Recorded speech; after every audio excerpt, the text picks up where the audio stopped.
دوسرا انما اموالکم و اولادکم فتنہ، جان لو تمہارے مال اور تمہاری اولاد تمہارے لیے فتنہ ہے، اسی پر تو ہم آزما رہے ہیں تمہیں۔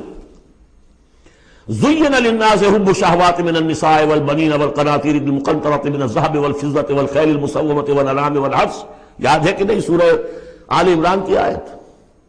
اللہ نے یہ محبتیں ڈالی ہیں، تبھی تو امتحان ہے، آزمائش ہے، یہ محبتیں ہی نہ ہو تو سب کے سبھی اللہ کے بندے بن جائیں۔ دیکھنا تو یہی ہے کہ تم کس کس چیز کو، کس کس ریزسٹنس کو، کس کس ہرڈل کو عبور کر کے آ سکتے ہو ہمارے پاس۔ انہی پتھروں پہ ہو کر اگر آ سکو تو آؤ، میرے گھر کے راستے میں کوئی کہکشاں نہیں ہے۔ جنت جو ہے وہ بہت ناپسندیدہ چیزوں سے گھیر دی گئی ہے۔ تو یہ اموال اولاد یہ تمہارے لیے فتنہ ہے، جانچے جا رہے۔ اولاد کو کیا بنانے کی فکر کی تھی تم نے؟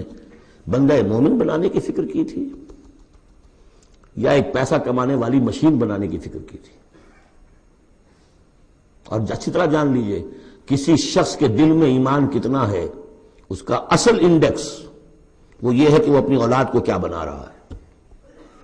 اس نے خود کتنا ہی بہروپ جو ہے وہ بنا بیٹھا ہو، بہت بڑا عالم دین اور مسند نشین اور بہت بڑا صوفی اور بہت بڑا مرشد، لیکن یہ دیکھیے اس نے اپنی اولاد کو کیا بنانے کی کوشش کی ہے۔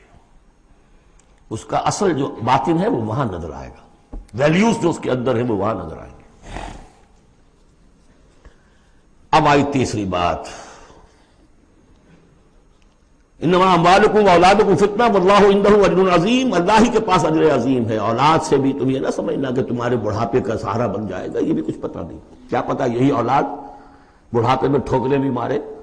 ٹھوکریں اگر پاؤں سے نہیں ماریں گے، زبان سے ماریں گے، سینہ تان کر کھڑے ہو کر کہیں گے، باتیں کریں گے، ابا جان کیا آپ باتیں کرتے ہیں، ڈکیا دوسری باتیں آپ کرتے ہیں، زمانہ بدل گیا، آپ کو کیا معلوم۔